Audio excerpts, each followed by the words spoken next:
गरीब आदमी को पता क्यों गरीब होता है? उसको समय की कीमत पता नहीं होती। वो जिसको कीमती मानता है वो कीमती होता ही नहीं। Money is by product of power.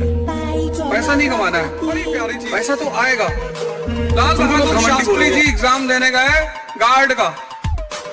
Board member ने कहा यार तुम्हारी हाइट बहुत कम है, तुम लाइट दिखाओगे पीछे दिखाई ही नहीं पड़ेगा। तो कुछ बोले ही नहीं। तुमको शक्ति कभी बाहर से नहीं मिलेगी, कभी नहीं। है ही नहीं लोगों के पास। 80% लोग बाहर परेशान घूम टहल रहे, खुद ही जीवन में कंफर्म नहीं है। डॉक्टर आयुर्वेदिक दवा खा रहा है, जो एलोपैथी का डॉक्टर तुम्हें डायबिटीज की दवा दे रहा है वो खुद आयुर्वेदिक खा रहा है। इतना कंफ्यूजन है आज के जमाने में। बाहर 80% लोग खुद परेशान। जो आदमी मोटिवेशन दे रहा है उसको बुखार हो गया, वो खुद डिप्रेशन में चला गया। मेरा बुखार हो गया, कोरोना के सिम्टम, भैया सांस अंदर नहीं जा रही। मैंने कहा भस्त्रिका कर लो, बाहर निकालने की सांस जरूरत ही क्या है। पावर तो जब भी मिलेगी अंदर से मिलेगी। मोटिवेशन की जरूरत किसको? जिसको अंदर आग नहीं जल रही। और अंदर आग कब जलेगी? जब लोग तुम्हारे ऊपर हंसेंगे। और लोग तुम्हारे ऊपर हंसेंगे कब?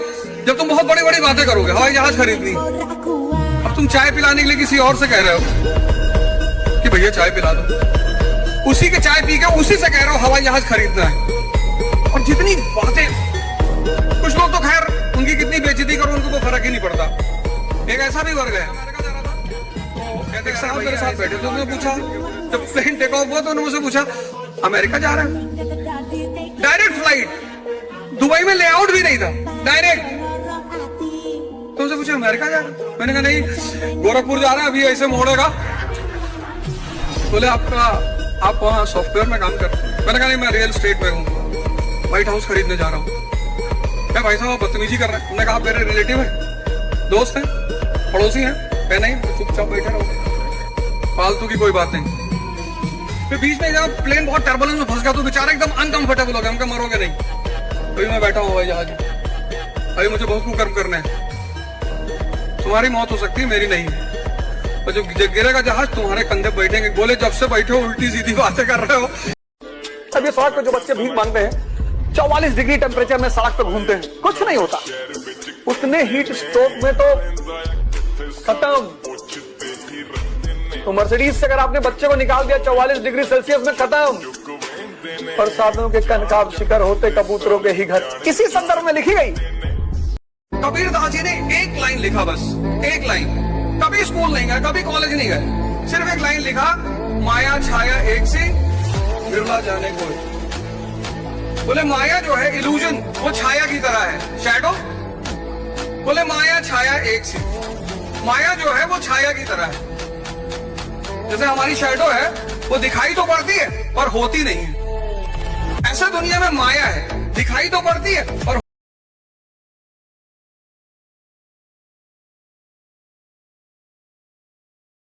अब ये सड़क पे जो बच्चे भीख मांगते हैं, 44 डिग्री टेम्परेचर में सड़क पे घूमते हैं, कुछ नहीं होता।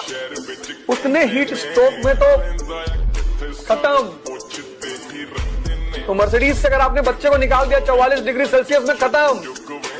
बरसातों के कनकाब शिकर होते कबूतरों के ही घर, इसी संदर्भ में लिखी गई। मैं अमेरिका जा रहा था तो एक साहब मेरे साथ बैठे थे, उन्होंने पूछा, जब प्लेन टेक ऑफ हुआ तो उन्होंने मुझसे पूछा अमेरिका जा रहा है? डायरेक्ट फ्लाइट, दुबई में लेआउट भी नहीं था, डायरेक्ट। तो उनसे पूछा अमेरिका जा रहा है? मैंने कहा नहीं, गोरखपुर जा रहा है, अभी ऐसे मोड़ेगा। बोले आप वहाँ सॉफ्टवेयर में काम करते हैं? मैंने कहा नहीं, मैं रियल एस्टेट में हूँ, व्हाइट हाउस खरीदने जा रहा हूँ। क्या भाई साहब बदतमीजी कर रहे हैं? उन्होंने कहा मेरे रिलेटिव है, दोस्त है, पड़ोसी है। मैं नहीं, चुपचाप बैठे रहो, फालतू की कोई बात नहीं। फिर बीच में जब प्लेन बहुत टर्बुलेंस में फंस गया तो बेचारा एकदम अनकंफर्टेबल हो गया। हमका मरोगे नहीं, अभी मैं बैठा हूँ हवाई जहाज, अभी मुझे बहुत कुकर्म करना है। तुम्हारी मौत हो सकती है, मेरी नहीं। और जो गिरेगा जहाज तुम्हारे कंधे बैठेंगे। बोले जब से बैठे हो उल्टी सीधी बातें कर रहे हो। मंदिर जाओ, थैंक यू कहने के लिए चले जाओ। जिनकी आंखें नहीं है उनको देखो, उल्टी सीधी चीज लोग मांगते हैं, भैया शादी करवा दो। कुछ लोग कह रहे हैं भैया लड़का नहीं पैदा हो रहा, मतलब बच्चे नहीं आपके। नहीं, बच्चे 2 बेटियां हैं। मंदिर जाओ, थैंक यू कहने के लिए चले जाओ।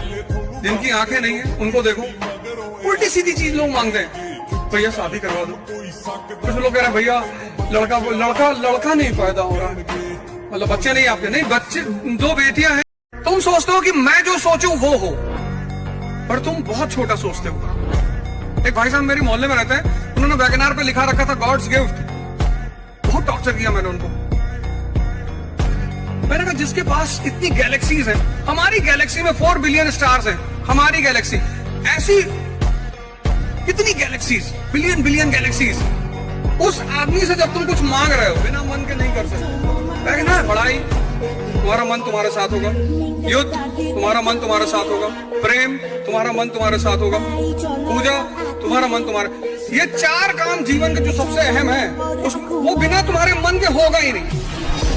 और जब भी कोई तुम्हें बेवकूफ बनाएगा, वो बाहर वाला नहीं होगा, वो अंदर वाला होगा। जैसे तुम एक्सपेरिमेंट करके देखो, तुम्हें सुबह 4 बजे उठना है, शाम को ये बहुत मोमेंटम में रहेगा कि कल 4 बजे उठना।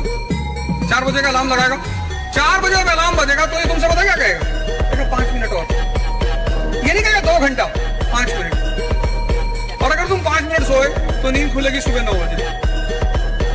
मजा तब आएगा, तभी तुम्हें जलील करेगा। लेटे हुए थे, 50 मिनट लेटे रहे।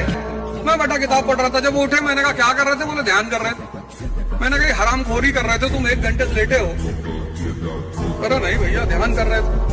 ध्यान का मतलब अपने मन को देखना कि तुमको राय क्या देता है और तुमसे करवाता क्या है। बस दोनों को नोटिस करना शुरू कर दो। जो ये तुम्हें राय देता है, अगर ये तुम्हें कहता है 6 घंटा पढ़ना है और 6 घंटे तुम पढ़ रहे हो, तो ये तुम्हारा दोस्त है। और अगर तुमसे कह रहा है 6 घंटा पढ़ना है और नहीं पढ़ने दे रहा है, तो तुम्हारा दुश्मन है। उसी को टेम करने की प्रक्रिया को ध्यान कहते हैं।